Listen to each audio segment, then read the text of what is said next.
warahmatullahi wabarakatuh. Selamat pagi anak-anak, bagaimana kabar kalian? Pasti sehat semua kan? Alhamdulillah. Sebelum pembelajaran kita kali ini mulai, mari kita berdoa terlebih dahulu. Berdoa bersama. Terima kasih. Nah, sebelum pembelajaran kali ini kita mulai, saya ingin bertanya terlebih dahulu kepada kalian. Nah, pagi ini sebelum kalian berangkat sekolah, apakah kalian sudah berpamitan terlebih dahulu dengan orang tua kalian? Ayo. Nah, kalau sudah berpamitan dengan kedua orang tua kalian, berarti kalian sudah menjalankan salah satunya norma kesopanan dengan baik dan benar. Oke.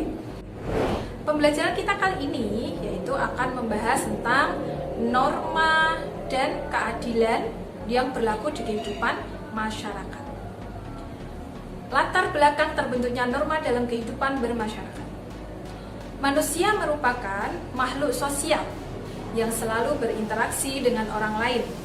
Sebagai makhluk sosial, manusia dituntut kerjasama dengan orang lain.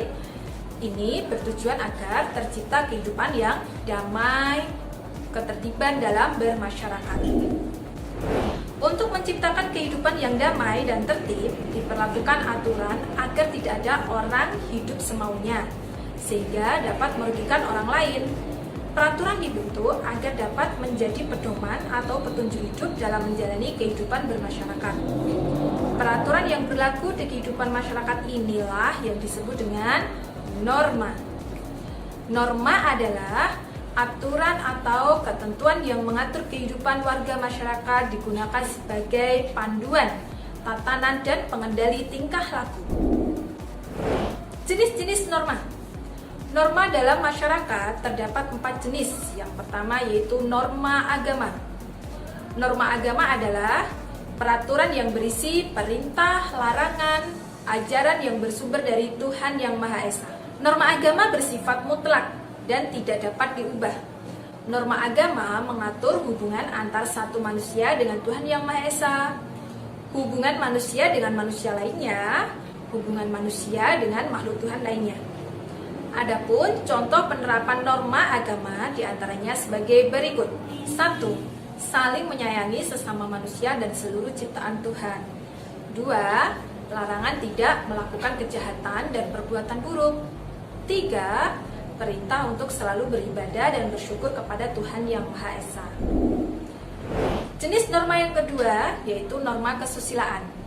Norma kesusilaan adalah peraturan hidup yang dianggap sebagai suara hati sanubari manusia atau bersumber dari hati nurani manusia. Pelanggaran terhadap norma kesusilaan mengakibatkan penyesalan dan rasa malu atau perasaan bersalah karena bertentangan dengan hati nurani. Orang yang melanggar norma kesusilaan biasanya disebut asusila atau tidak bermoral. Norma kesusilaan bersifat umum sehingga dapat diterima oleh seluruh umat manusia.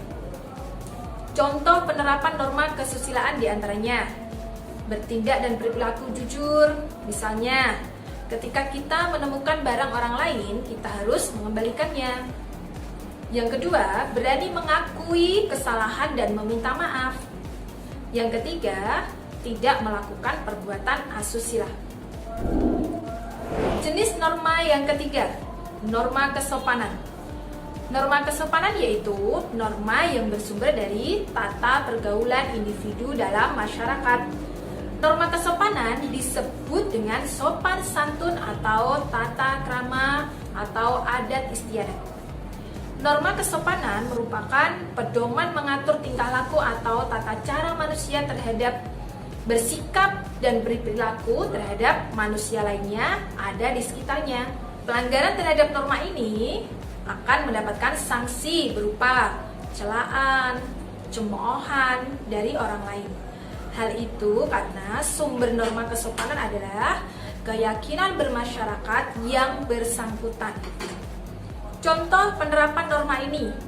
Yang pertama, memberikan tempat duduk terlebih dahulu kepada wanita ketika berada di dalam transportasi umum. Yang kedua, menghormati orang yang lebih tua. Yang ketiga, mengenakan pakaian yang sopan.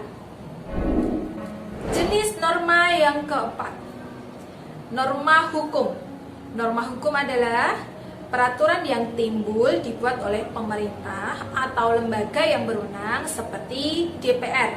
Norma hukum bersifat mengikat dan pelaksanaannya dapat dipertahankan dengan segala paksaan oleh alat-alat negara. Sumber norma hukum bisa berupa peraturan perundang-undangan, jurisprudensi, hukum perdata, dan hukum pidana, hukum agama, dan lain sebagainya. Norma hukum memiliki keistimewaan. Keistimewaan norma hukum terletak pada sifatnya yang memaksa dan sanksinya berupa ancaman hukuman. Pemberian sanksi terhadap pelanggaran-pelanggaran hukum bersifat heteronom.